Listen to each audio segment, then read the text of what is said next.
Hello বন্ধুরা, সবাই কেমন আছে? আশা করি সবাই খুব ভালো আছে। আমি তো ভালোই আছি। তো চলো আজকে আবার একটা ছোট্ট ভিডিও নিয়ে তোমাদের কাছে চলে এসেছি।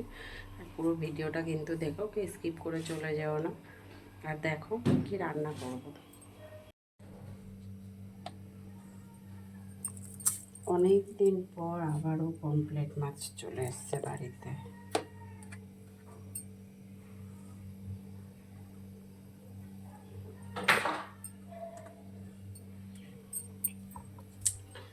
এদিকে দেখো, কড়াই তেল দিয়ে দিচ্ছি।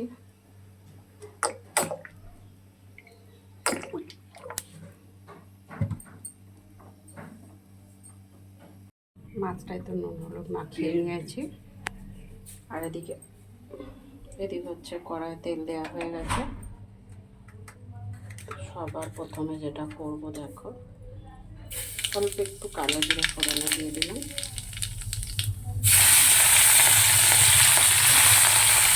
আর মাছগুলোকে দিয়ে দিচ্ছি।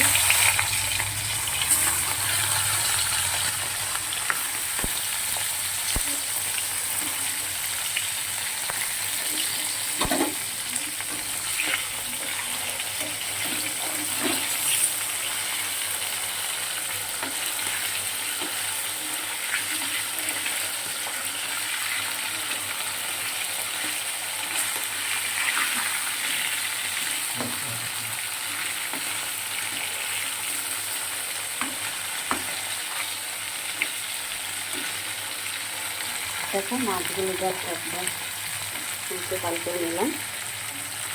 দুটো কাঁচা লঙ্কা দিয়ে দিলাম,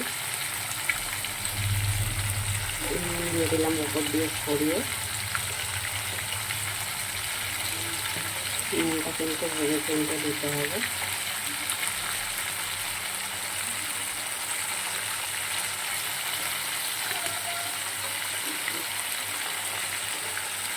মশলাটা দিয়ে দিচ্ছি।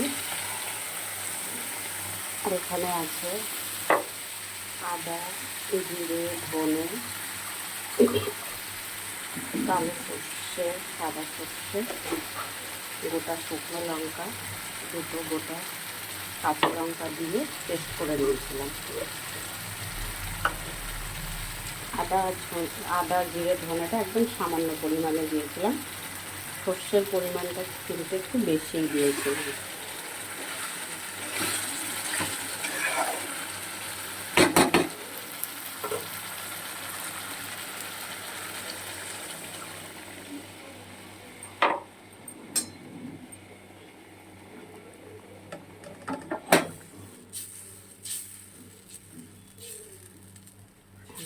নাড়িয়ে নিলে তাতে বেশ ভালো হবে।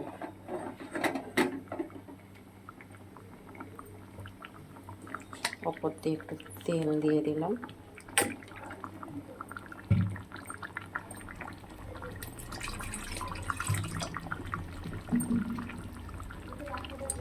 আর একটু জল দিয়ে দিচ্ছি। এরপরে এটা আমি ঢেকে দেবো বেশ কিছু সময়।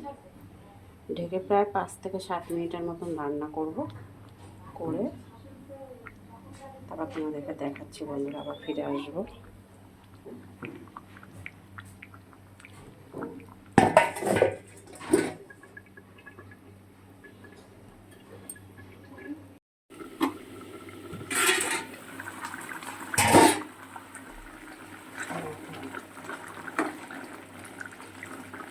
অনেকটাই হয়ে গেছে, আর একটু হবে। গ্যাসটা আবার কম করে দিলাম।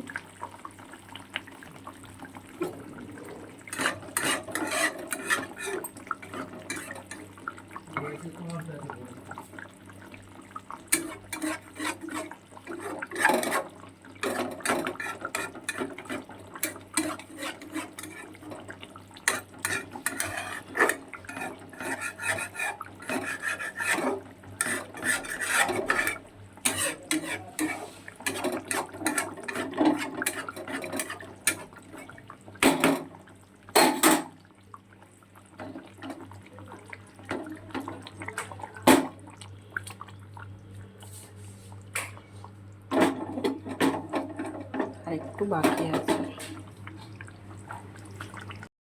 দেখো সবার শেষে একটু ধনেপাতা দিয়ে দিলাম। হয়ে গেছে রান্নাটা আমার, এবারে নামিয়ে নেব চট করে।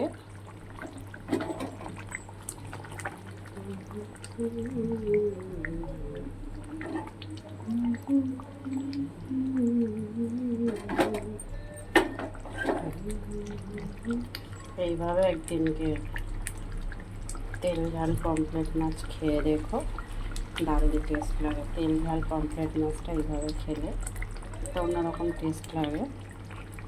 আর একটু ধনে পাতা দিয়ে দিয়েছি আমি, এটা দিইনি, টমেটোটা দিইনি, তোমরা দিলে দিতে পারো, আমি টমেটোটা দিইনি। তো বন্ধুরা, ভিডিওটা কিন্তু আর বেশি বড় করছি না, এখানেই রাখছি। যারা আমার ইউটিউব চ্যানেলে দেখছো তারা একটা সাবস্ক্রাইব করে সাথে থেকো, আর ফেসবুকে যারা দেখছো তারা একটা ফলো করে পাশে থেকো। ভিডিওটা দেখার জন্য অসংখ্য ধন্যবাদ। আবার পরে দেখা হবে কোনো একটা ছোট্ট ভিডিও নিয়ে। তত সময় সবাই ভালো থেকো, সুস্থ থেকো।